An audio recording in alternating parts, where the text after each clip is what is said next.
നമസ്കാരം. ഇന്നത്തെ എപ്പിസോഡിൽ നമ്മൾ സംസാരിക്കുന്നത് ആഴ്സണലിൻ്റെ ഒരു ഡോമിനൻ്റ് യൂറോപ്യൻ നൈറ്റിനെ പറ്റിയിട്ടാണ്. ആഴ്സണൽ 3 ക്ലബ് ബ്രൂഷ് 0 3-0 ക്ലബ് ബ്രൂഷിനെ തോൽപ്പിച്ച്, അതും ഒരുപാട് മാറ്റങ്ങളോടെ ആയിട്ട്. മാച്ച് തുടങ്ങുന്നതിന് മുമ്പേ കുറേ അൺപ്രഡിക്റ്റബിലിറ്റി ഉണ്ടായിരുന്നു. ക്ലബ് ബ്രൂഷ് ലിറ്ററലി ഇന്നലെയാണ് അവരെ പുതിയ മാനേജറെ കൊണ്ടുവന്നത്. അതുകൊണ്ട് ടാക്ടിക്സ് എന്തായിരിക്കും എന്നുള്ളത് ആർട്ടറ്റയ്ക്ക് പോലും ഒരു ക്ലിയർ ഉണ്ടായിരുന്നില്ല. പക്ഷേ അതിലേറെ അമ്പരപ്പിച്ചത് ബേസിക്കലി ആഴ്സണലിൻ്റെ സ്ക്വാഡ് ചേഞ്ചസ് ആണ്. ക്രിസ്ത്യൻ നോഗാർഡ് ഡിഫൻഡറായിട്ട് ഇറങ്ങുന്നത് നമ്മൾ ഒരിക്കലും പ്രതീക്ഷിക്കാത്തൊരു സംഭവമായിരുന്നു. പക്ഷേ Arteta had to make changes. കാരണം ജൂലിയൻ ടിംബർ ഒരുപാട് കളി കളിക്കുന്നുണ്ടായിരുന്നു. സലീബില്ലാത്ത കാരണം അതും ഉണ്ടായിരുന്നു. അപ്പോൾ ടിംബറിന് റെസ്റ്റ് കൊടുക്കാമെന്നുള്ളതൊക്കെയാണ് നോഗാർഡിന് ഇറക്കിയത്. അത് അൾട്ടിമേറ്റ്ലി നല്ല ഡിസിഷനായിരുന്നു. കാരണം നോഗാർഡ് നന്നായിട്ട് കളിച്ചു. അവിടെ ഗെയിം തുടങ്ങിയപ്പോൾ ആഴ്സണൽ ഓൺ ദ ബോൾ ഷാർപ്പായിരുന്നു. മാർട്ടിനെല്ലി ആണെങ്കിലും യോക്കറസ് ആണെങ്കിലും ഓഡ്ഗാർഡ് ആണെങ്കിലും എല്ലാവരും മൂവ്മെൻറ്റ്സ് നൈസായിരുന്നു. മതുവൊക്കെ. പക്ഷേ ഡിഫൻസ് കുറച്ച് ലൂസായിരുന്നു. അത് നമ്മൾ എക്സ്പെക്റ്റഡ് ആണ്. കാരണം ഒരു മേക്ക് ഷിഫ്റ്റ് ഡിഫൻസ് ആകുമ്പോൾ സ്ഥിരമായിട്ട് ഒരുമിച്ച് കളിക്കാത്ത ആൾക്കാരാണല്ലോ. അപ്പോൾ അതിൻ്റെ ഒരു ഇതുണ്ട്. എസ്പെഷ്യലി മൈൽസ് ലൂയിസ് സ്കെലിക്ക് കുറച്ച് അവരുടെ വിങ്ങർ കുറച്ച് പണി കൊടുത്തിട്ടുണ്ടായിരുന്നു. റയ 2-3 പ്രാവശ്യം ഫസ്റ്റ് ഹാഫിനെ സേവ് ചെയ്യേണ്ടി വന്നു. ഫസ്റ്റ് ഹാഫ് ആഴ്സണൽ എപ്പോഴും ഒരു ത്രെറ്റ് തന്നെയായിരുന്നു. കളി കുറച്ച് കഴിഞ്ഞപ്പോൾ തന്നെ മറ്റേ ഹിൻകാപ്പി പോസ്റ്റ് ഹിറ്റ് ചെയ്തു. അത് കഴിഞ്ഞിട്ടാണ് നമ്മുടെ മാജിക് മൊമെൻറ്റ് വരുന്നത്. ഒരു 25th മിനിറ്റിൽ നോനി മൊട്ടുവയ്ക്ക് വണ്ടർ ഗോളായിരുന്നു അത്. റൈറ്റ് വിങ്ങിൽ നിന്ന് കട്ടിങ് ചെയ്ത് 2 മാർക്കേഴ്സിനെ കടന്ന് ഒരു റോക്കറ്റ് ഷോട്ട്. ആ റോക്കറ്റ് ഷോട്ട് എന്ന് പറയുകയാണെങ്കിൽ അത് ക്രോസ് ബാറിൻ്റെ അടിയിൽ തട്ടിയിട്ടാണ് ഉള്ളിലേക്ക് വരുന്നത്. Absolute ബാങ്ങർ basically. പുള്ളിയുടെ 2ാമത്തെ ചാമ്പ്യൻസ് ലീഗ് മാച്ചാണ് ആഴ്സണലിന് വേണ്ടിയിട്ട്. അത് 2ാമത്തെ ഗോള്. ആഴ്സണൽ 1-0 ആയി ആ സ്കോർ. പക്ഷേ എനിക്ക് ഈ ഓരോരുത്തരും ഗോൾ ലോങ് നിന്ന് അടിക്കുകയാണെങ്കിൽ എവിടെ നിന്ന് അടിക്കുകയാണെങ്കിൽ ബാർമ തട്ടി പോണ ഗോളിന് ഒരു പ്രത്യേക ഒരു അറ്റാച്ച്മെൻ്റ് ഉണ്ട്. ഇതൊരു ഗംഭീര ഗോളായിരുന്നു ബാർമാട്ടി പോണത്. കിട്ടില്ല. പിന്നെ ഫസ്റ്റ് ഹാഫ് കഴിയാറാകുമ്പോഴേക്കും ഈ അവരെ റയുള്ള കാരനാണ് ആക്ച്വലി 0 എന്നുള്ള ഒരു ക്ലീൻ ഷീറ്റിൽ നിന്നുണ്ടായിരുന്നത്. സംഭവം മാച്ച് ടൈറ്റ് തന്നെയായിരുന്നു. സ്കോർ 1-0 ആണെന്നുണ്ടെങ്കിൽ 1-0 ടു ആഴ്സണൽ ആണെന്നുണ്ടെങ്കിൽ മാച്ച് ടൈറ്റ് തന്നെയായിരുന്നു.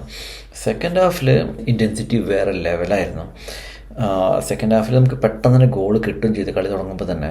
സുബിമെൻഡി ലെഫ്റ്റ് ഫ്ലാങ്ക് എന്നൊരു പെർഫെക്റ്റ് കേർലിംഗ് ക്രോസ് കൊടുത്തത് ബാക്ക് പോസ്റ്റിൽ കംപ്ലീറ്റ്ലി അൺമാർക്ക്ഡ് ആയിരുന്നു. അതൊക്കെ സിമ്പിൾ ഹെഡർ.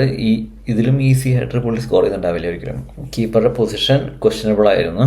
എന്നാലും ആഴ്സണലിനെ സംബന്ധിച്ചിട്ട് 2-0. സോ അത് നമ്മുടെ ഫാൻസൊക്കെ ശരിക്കും ഒരു സെലിബ്രേഷൻ മോഡിലായപ്പോഴേക്കും. അത് കഴിഞ്ഞിട്ടാണ് മാർട്ടിനെല്ലിയുടെ 3-0 ആക്കിയത്. മാർട്ടിനെല്ലി ഇന്നലത്തെ കളിയിൽ ബേസിക്കലി ഫുൾ നല്ല മൂമെൻറ്റ്സ്, നല്ല അവർക്ക് മാർട്ടിനെല്ലിയുടെ പേസായിട്ട് അവരുടെ വിങ്ങറിന് എന്താ പറയുക നിൽക്കാൻ പറ്റുന്നുണ്ടായിരുന്നില്ല. ലെഫ്റ്റ് സൈഡിൽ നിന്ന് കട്ട് ചെയ്ത് വന്നിട്ട് റൈറ്റ് ഫുട്ടിലൊരു കേർലർ ഷോട്ട് ടോപ്പ് കോർണറിൽ അത് പൊരിച്ചു. 2 കിടിലൻ ഗോളായിരുന്നു ഇന്നത്തെ കളിയിലുണ്ടായത്.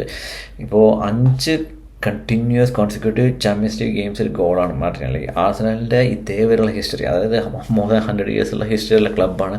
അതിലാദ്യമായിട്ടാണ് ഒരു പ്ലെയർ അടുപ്പിച്ച് 5 മാച്ചിൽ ഗോൾ സ്കോർ ചെയ്യണത്.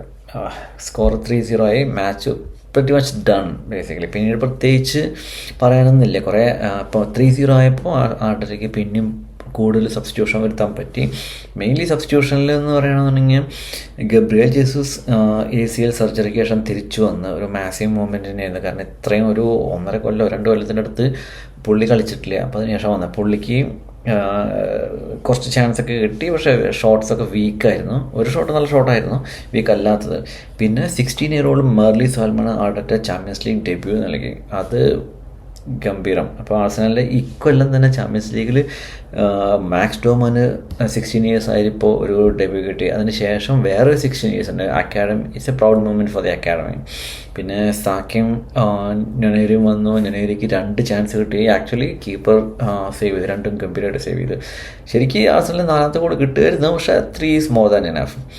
ഇപ്പോൾ 6 wins from 6 matches in Champions League. Perfect Champions League റെക്കോർഡാണ്. Arsenal is only club with an unbeaten record. Top 8 qualification almost confirmed ആണ്. ഇനി ആ 2 കളിയുള്ളൂ ആഴ്സണലിൽ. ഇൻ്റർ മിലാനും കൈറത്ത് അൽമാറ്റിയും. ഇൻ്റർ മിലാൻ ഈ 2 മാച്ച് ആഴ്സണലിന് വേണമെങ്കിൽ റൊട്ടേറ്റ് ചെയ്യാൻ പറ്റും. അപ്പോൾ ഓപ്പോസിഷൻ പ്രീമിയർ ലീഗിലത്തെ ഗെയിംസ് അനുസരിച്ചിട്ട് റൊട്ടേറ്റ് ചെയ്ത് കളിക്കാൻ പറ്റും. പക്ഷേ റൈറ്റ് നൗ ഈ കളിയെ പറ്റി പറയുകയാണെന്നുണ്ടെങ്കിൽ ആഴ്സണലിൻ്റെ 2 വിങ്ങേഴ്സിൻ്റെ പെർഫോമൻസ് തന്നെയായിരുന്നു. മതുവയ്ക്ക് ആൻഡ് മാർട്ടിനെല്ലി 2 കിട്ടില്ല ഗോൾസ് ആയിരുന്നു. അത് തന്നെയാണ് പറയാനുള്ളത് കളിനെ പറ്റിയിട്ട്. ഇനി നമ്മൾ നാളെ വേറെ വീഡിയോ ആയിട്ട് വരാം.